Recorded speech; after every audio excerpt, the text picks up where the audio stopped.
اس پرچے کے اصل میں جلبانیز کے لیے کوئی خاص اہمیت نہیں تھی۔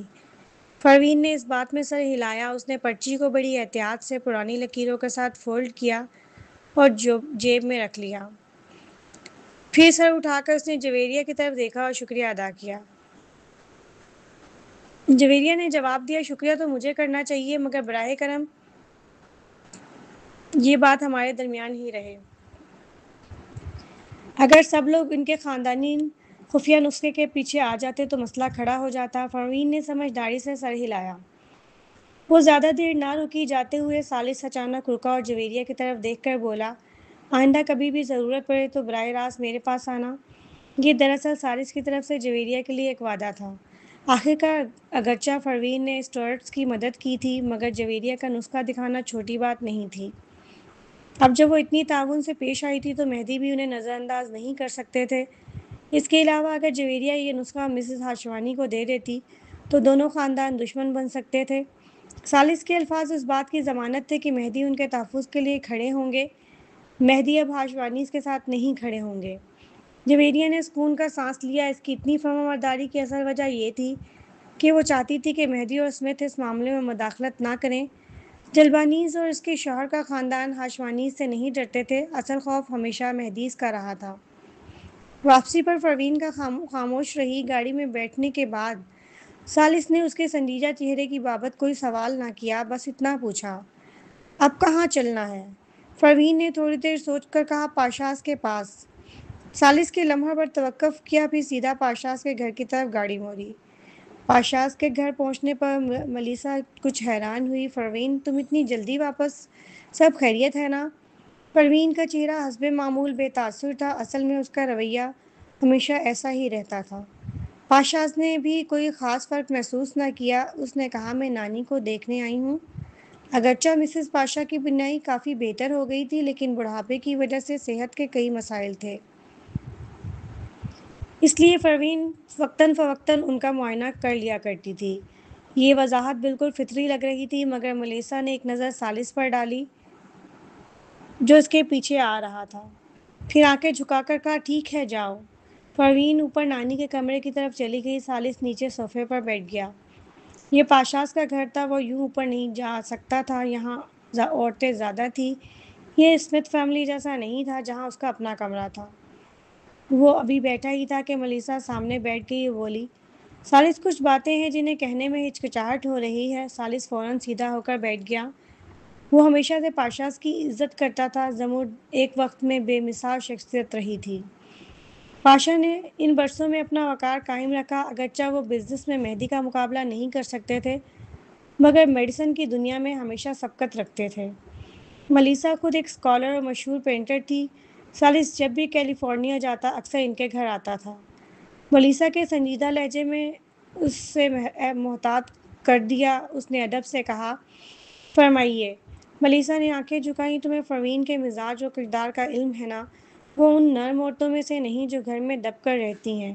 اس میں بے پناہ صلاحیت ہے، شاید وہ اپنی ماں سے بھی آگے نکلے۔ یہ بات تمہیں معلوم ہے نا؟ ثالث نے سر ہلایا۔ جی مجھے پتہ ہے، میں نے کبھی نہیں چاہا کہ وہ خود کو قید سمجھے، اوروں کی طرح وہ اپنی بیوی کو قید نہیں کر سکتا تھا۔ یہاں تک کہ اگر وہ مسز مہدی بن بھی جائے تب بھی پروین اس کی محض ایک چیز نہیں ہوگی۔ مگر ملیسا نے یہ بات اچانک کیوں چھیڑی؟ وہ سوچ ہی رہا تھا کہ ملیسا نے کہا، بات یہ ہے کہ میں نے سنا ہے تمہارا ایک ناجائز بچہ ہے۔ ثالث اب وہ سمجھ گیا، اگرچہ پروین نے بظاہر کچھ خفیہ نہ کیا تھا، مگر ملیسا فوراً اس کے مزاج کو بھانپ گئی تھی۔ اس نے خاموشی سے کچھ کہا اور براہ راست اسے ٹوک دیا۔ یہ بات اگرچہ سب کو نہیں معلوم تھی، مگر کچھ لوگ جانتے تھے۔ ملیسا نے شاید افواہیں سن لی تھیں۔ ثالث نے فوراً کہا، ابھی اس کی تصدیق نہیں ہوئی؟ ملیسا نے چونک کر پوچھا، ہوں۔ ثالث کو یوں لگا جیسے وہ اپنی ساس کے سامنے کھڑا ہے۔ اس نے جلدی وضاحت دی، ہم نے ابھی تک یقین نہیں کیا کہ وہ بچہ میرا ہے یا نہیں، مگر فکر نہ کریں، جو عورت اس کی ماں بن کر آئی تھی میں نے اسے ہٹا دیا ہے، اور یہ بھی طے ہے کہ میں مستقبل میں اس بچے کی وجہ سے پروین کو کبھی مشکل میں نہیں ڈالوں گا۔ یہ سن کر ملیسا نے سکون کا سانس لیا۔ پروین کا مزاج ٹھنڈا ہے، وہ بچوں کی دیکھ بھال کے لیے زیادہ موزوں نہیں۔ مہدی تو ویسے بھی مصروف ہیں، ہمارے پاشاز اور اسمتھ کوئی کنجوس نہیں، بچے کو پالا جا سکتا ہے۔ مگر وہ بچہ پروین کے سامنے نہ آئے نہ ہی اسے پریشان کرے۔ ملیسا نے دل ہی دل میں اندازہ لگا لیا تھا کہ اگر کوئی ناجائز بچہ ہوا بھی تو یقیناً ثالث کو کسی نے جال میں پھنسایا ہوگا۔ سچ تو یہ تھا کہ پروین اور ثالث کے اپنے بچے بھی کسی حد تک سازشوں کا نتیجہ لگتے تھے۔ ملیسا کے لیے یہ قابل برداشت نہیں تھا کہ ثالث کسی بیرونی بچے کی پرورش کرے۔ آخر یہ ظالمانہ بات تھی کہ باپ کو 5 برس کے بچے سے الگ کیا جائے، مگر شرط یہ تھی کہ وہ بچہ پروین کے سامنے نہ آئے۔ ثالث کی یقین دہانی نے ملیسا کے دل میں گرہ کھول دی، مگر ساتھ ہی وہ سوچ میں پڑ گئی، کیا پروین کا بظاہر ٹھنڈا رویہ دراصل اسی معاملے کی وجہ سے تو نہیں تھا؟ پروین نے مسز پاشا کی نبض دیکھی اور تسلی کی کہ وہ سب کچھ ٹھیک ہے۔ پھر وہ اس کے کمرے میں گئی جو نیو یارک واپسی پر اس کا رہنے کا کمرہ تھا۔ یہ کمرہ زمرد کا تھا۔ اندر جاتے ہی وہ سیدھا اسٹڈی میں گئی اور زمرد کی میڈیکل بک نکالی جس پر اس کی بہت سی تحریریں درج تھیں۔ پروین نے وہ پرچی بھی نکالی جو وہ ساتھ لائی تھی۔ اس نے اسے کھولا اور پرچی پر لکھی تحریر کو غور سے دیکھا۔ زمرد کا انداز تحریر نہایت مضبوط اور الگ تھا۔ وہ ہمیشہ آخری لکیر کو لمبا کھینچتی، جب قلم موڑتی تو اضافی قوس بنا دیتی۔ تفصیلی موازنہ کرنے کے بعد پروین نے آخرکار نتیجہ نکالا۔ اس پرچے پر لکھی ہوئی عبارت واقعی اس کی ماں زمرد کی تحریر تھی۔ یہ الفاظ یقیناً زمرد کے تھے، مگر اس کا مطلب یہ نہیں تھا کہ پروین کے ساتھ جو سازش ہوئی تھی وہ خود زمرد نے کی۔ ہاں، اس کا مطلب ضرور تھا کہ اس پاگل شخص کا زمرد سے کوئی تعلق ضرور تھا۔ پروین کو حاملہ کرنے کی سازش یقیناً ٹرومین نے کی تھی، ورنہ رت کے پاس پروین اور ثالث کی تصویر کہاں سے آتی؟ پھر اگر یہ سب کچھ اس کی ماں کی طرف سے ہوا تھا تو ٹرومین پوری سچائی کیسے جان سکتا تھا؟ پروین کی پیشانی پر بل آ گئے۔ دماغ الجھنوں سے بھرا ہوا تھا۔ اس وقت جو کچھ ہوا تھا وہ آخر میں ایک معمہ بنا ہوا تھا۔ یہ سب کیا تھا؟ زمرد کا فارمولہ اس بوڑھے آدمی کے پاس کیسے گیا؟ اور کیا اس وقت واقعی اس نے جڑواں بچے جنے تھے یا 3 جڑواں تھے؟ ابھی اس کے سوالات ایسے تھے جیسے ایک الجھی ہوئی ڈوری جسے سلجھانا ممکن نہ ہو۔ پروین نے گہری سانس لی اور دل کی الجھن کو دبا کر کمرے سے باہر آ گئی۔ نیچے اتری تو دیکھا کہ ثالث صوفے پر سنجیدہ انداز میں بیٹھا تھا اور اب ملیسا بھی خوش مزاج نظر آ رہی تھی۔ دونوں کی اب خوشگوار بات چیت ہوئی تھی۔ پروین نے ملیسا کو سلام کیا اور پھر ثالث کے ساتھ پاشا سے نکل گئی۔ پروین کی نظر دیکھ کر ثالث بھی فوراً اٹھا اور اس کے ساتھ باہر نکل آیا۔ وہ پھر سے گاڑی کے ڈرائیور سیٹ پر بیٹھ گیا۔ پیچھے ملیسا نے سکون کا سانس لیا، مسکرا کر دونوں کو جاتا دیکھتی رہی۔ جب اوپر گئی تو دیکھا مسز پاشا کھڑکی کے پاس کھڑی جا رہی گاڑی کو دیکھ رہی تھی۔ ملیسا نے ان کے چہرے پر تشویش دیکھی تو بولی، امی، مسٹر مہدی تو پروین کے ساتھ بہت اچھے ہیں، آپ کو اب اطمینان ہونا چاہیے۔ پھر بھی کیوں پریشان ہیں؟ مسٹر اینڈرسن نے ٹھنڈی آہ بھری، مجھے بس ڈر لگتا ہے کہ کہیں ایک دن پروین بھی زمرد کی طرح اچانک غائب نہ ہو جائے۔ ملیسا چونک گئی۔ مسز پاشا نے نظریں جھکا لیں۔ تب بھی تو ایان نے زمرد کے ساتھ ایسا ہی کیا تھا۔ دونوں بچپن کے ساتھی اور نہایت قریب تھے۔ مگر زمرد اچانک غائب ہو گئی۔ تب بھی وہ دونوں ابھی گھر واپس آئے ہی تھے۔ اس وقت زمرد کو کچھ ہوا تھا۔ اس کے چہرے پر لمحاتی غمگینی جھلکی تھی اور پھر وہ غائب ہو گئی۔ انہوں نے سینے پر ہاتھ رکھا۔ مجھے ہمیشہ سے ایک برا سا احساس ہوتا ہے۔ ملیسا خاموش رہ گئیں۔ ان کے پاس کہنے کو کچھ نہ تھا۔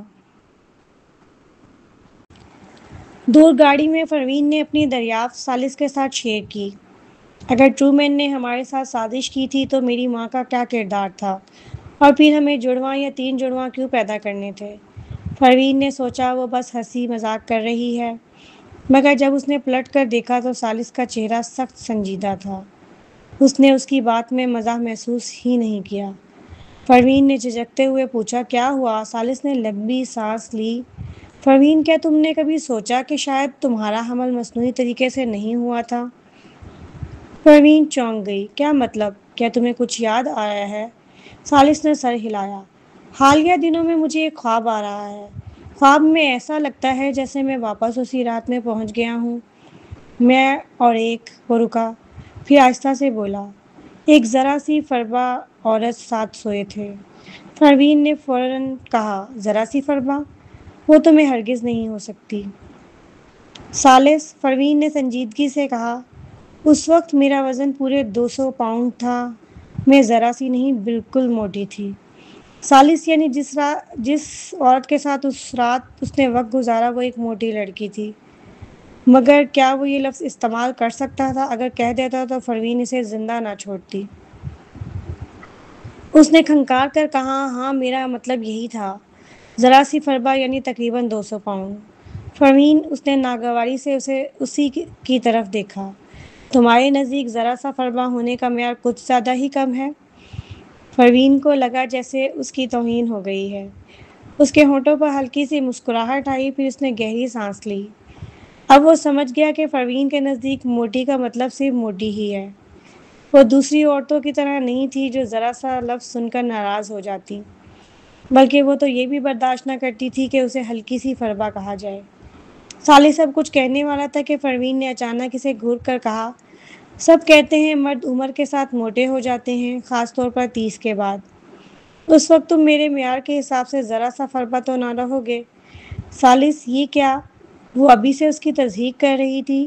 پروین نے مزید کہا، اگر تمہارا وزن 200 پاؤنڈ تک پہنچ گیا تو جسم میں مسئلہ کھڑا ہو جائے گا۔ اس وقت پیٹ کے بل سونا ناممکن ہوگا، دل پر بوجھ پڑے گا اور ایک ہی پوزیشن میں سونا بہت تھکا دینے والا ہوگا۔ اس لیے بہتر ہے کہ دبلا ہی رہو۔ ثالث بے بس ہو گیا، وہ کبھی اس کی سوچ کی رفتار کے ساتھ نہیں چل سکتا تھا۔ پروین نے یہ کہہ کر موضوع بدل دیا، تو مطلب یہ تھا کہ ٹرومین کی باتیں جھوٹ بھی ہو سکتی ہیں۔ ممکن ہے ہم نے قدرتی طور پر ہی بچوں کو جنم دیا ہو۔ ثالث نے سر ہلایا۔ پروین مزید الجھن میں پڑ گئی۔ اسے لگا جیسے اس الجھی ڈور میں مزید گرہیں پڑ گئیں۔ لیکن اگر ایسا ہے تو کیا ٹرومین نے ہمیں ایک دوسرے کے قریب کرنے کی سازش کی تھی، یا پھر میری ماں نے؟ پھر اسے لگتا تھا کہ اس کی ماں نے ہی یہ سب کیا، اور یہ سوچ ناقابل برداشت تھی۔ مگر جب اسے پتہ چلا کہ اس کی ماں نے اس کی جان بچانے کے لیے اپنی جان کی قربانی کی تو اس کی سوچ بدل گئی۔ شاید اس وقت اس کی ماں کے نزدیک اس کی بیٹی کی زندگی سب سے زیادہ قیمتی تھی۔ ٹرومین نے کہا تھا کہ اگر اس نے یہ بچہ پیدا نہ کیا ہوتا تو وہ مر جاتی۔ اگر یہی وجہ تھی تو وہ مان سکتی تھی کہ اس کی ماں نے یہ سب سوچا تھا۔ مگر یہ سب اس کی ماں نے کیا تھا تو ٹرومین نے کس طرح قابو پایا؟ زینڈر آخر اس کے ہاتھ میں کیسے آیا؟ پروین نے پیشانی پر ہاتھ رکھا۔ جیسے ہی وہ سوچ رہی تھی، اسے اندازہ ہوا کہ گاڑی ہنٹ میئرز کے اندر داخل ہو چکی ہے۔ وہ کچھ کہنے ہی والی تھی کہ ثالث بولا، کیا تم نہیں دیکھنا چاہتی کہ شمائل اور زینڈر ریئل کیسی بن رہی ہے؟ شمائل کا ذکر اس نے نہایت نرمی سے کیا، مگر زینڈر کا نام ذکر کرتے ہوئے اس نے پورا نام استعمال کیا۔ پروین نے ہونٹ بھینچ لیے۔ ہاں، میں واقعی دیکھنا چاہتی ہوں۔ دونوں نے گاڑی گیٹ پر روکی۔ ملازم نے گاڑی پارکنگ میں پہنچائی۔ پھر وہ دونوں ڈرائنگ روم کی طرف بڑھے۔ پروین کے قدم خود بخود تیز ہو گئے۔ وہ واقعی دیکھنا چاہتی تھی کہ دونوں بچوں کے درمیان کیا رویہ ہے۔ حارث ہمیشہ شمائل کے آگے جھک جاتا تھا اور شمائل بھی اس کے ساتھ بہت نرمی سے پیش آتی، کیونکہ بچپن ہی سے وہ بھائی کے ملنے کی منتظر تھی۔ جب تک حارث اس کے کھیلوں میں دخل نہیں دیتا تھا دونوں محبت سے رہتے تھے۔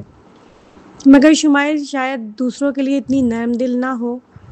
وہ دونوں ابھی اندر داخل ہی ہوئے تھے کہ کمرے سے زور و شور کی آوازیں آنے لگیں۔ میں تو بہت غصے میں ہوں، بہت ہی غصے میں ہوں جمبو۔ کیا تم کسی جنگلی جانور سے لڑ رہے ہو؟ اتنی دیر سے جنگل میں پڑے ہو، تمہیں نظر نہیں آ رہا کہ مڈ لینڈ کو کب کا کھل چکا ہے؟ اتنی سی ایچ پی رہ گئی ہے، کیا تم نابینا ہو؟ اگرچہ شمائل اپنی بچگانہ آواز میں جب کھلاڑیوں کو ڈانٹتی ہے تو بہت تیز ہو جاتی ہے، مگر صوفے پہ کھڑے ہو کر اس کی اتا پتا حرکتیں مزاحیہ لگتی ہیں۔ زینڈر صوفے کے پیچھے ہاتھ باندھے کھڑا تھا اور ٹپنے لگا رہا تھا۔ لگتا ہے صاحب بدھ مذہب کے ہیں، مارنا گناہ سمجھتے ہیں۔ شمائل نے آنکھیں گھمائیں اور پشت پھیر کر کھڑی ہو گئی۔ بالکل واضح تھا کہ وہ اس سے بات نہیں کرنا چاہتی۔ چپ رہو گے؟ زینڈر نے زبان نکال کر آنکھیں میچ لیں اور وہیں مؤدب کھڑا رہا۔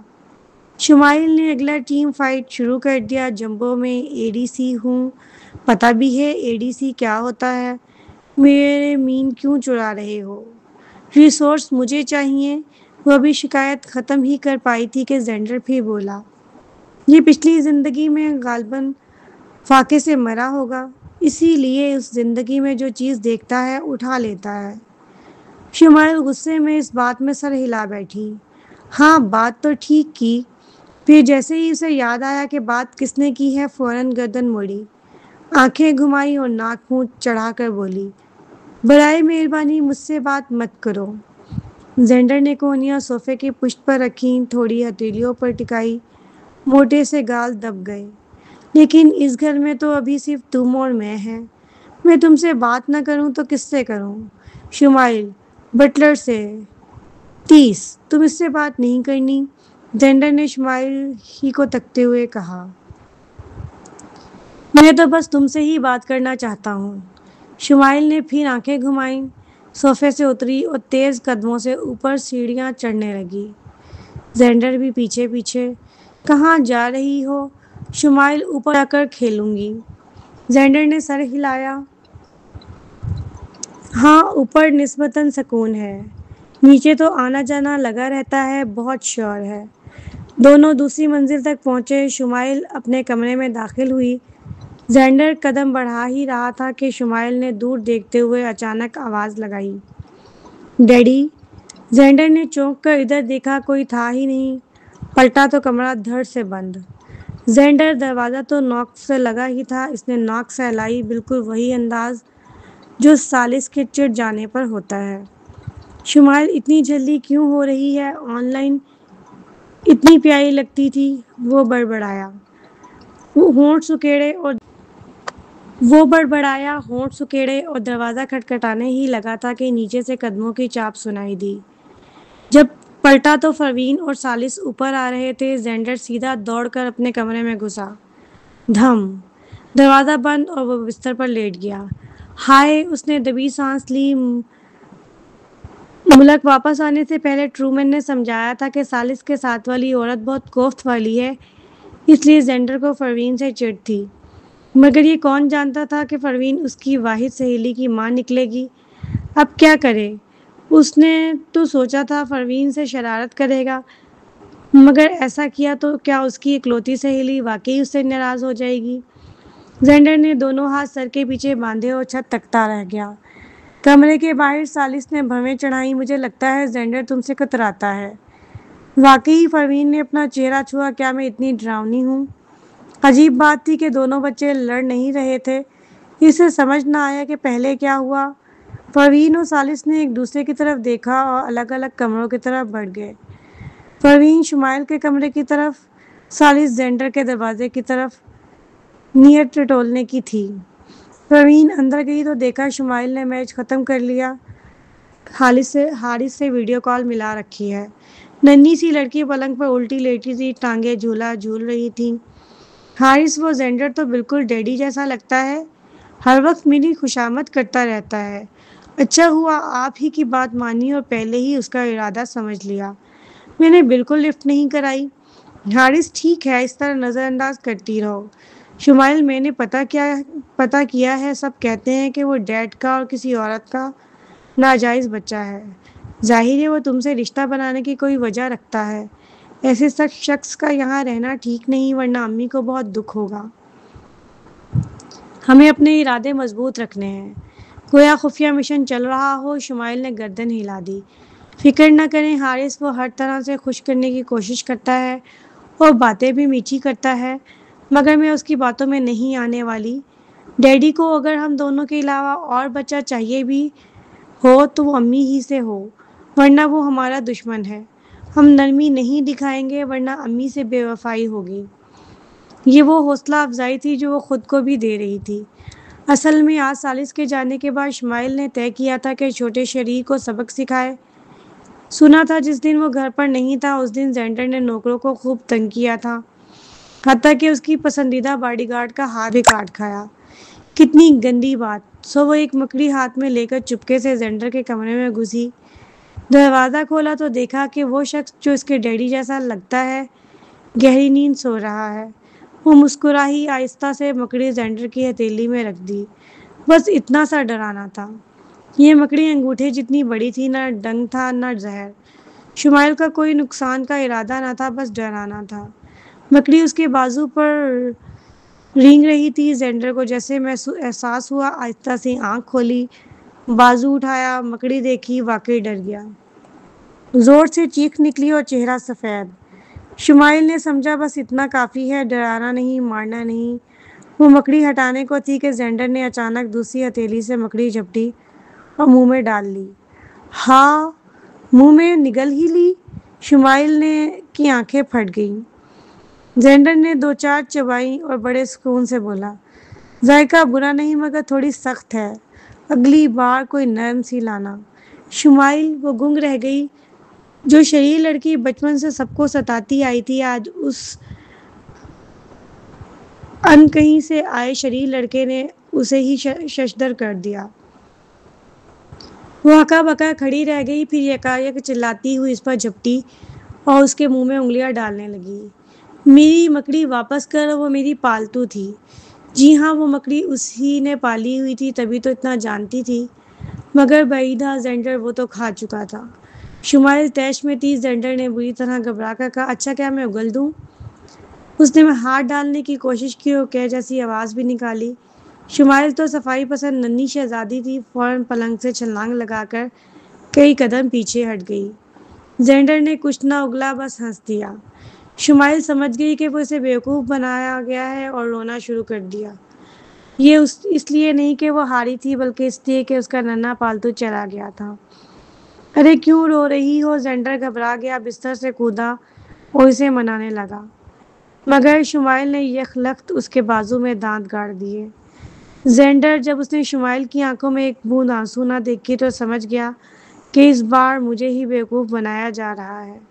بازو میں درد نے چلا اٹھنے پر مجبور کیا، چھوڑو، تم ڈاگی ہو کیا؟ شمائل نے پھر بھی نہ چھوڑا، اپنی مکڑی کا بدلہ لینا تھا۔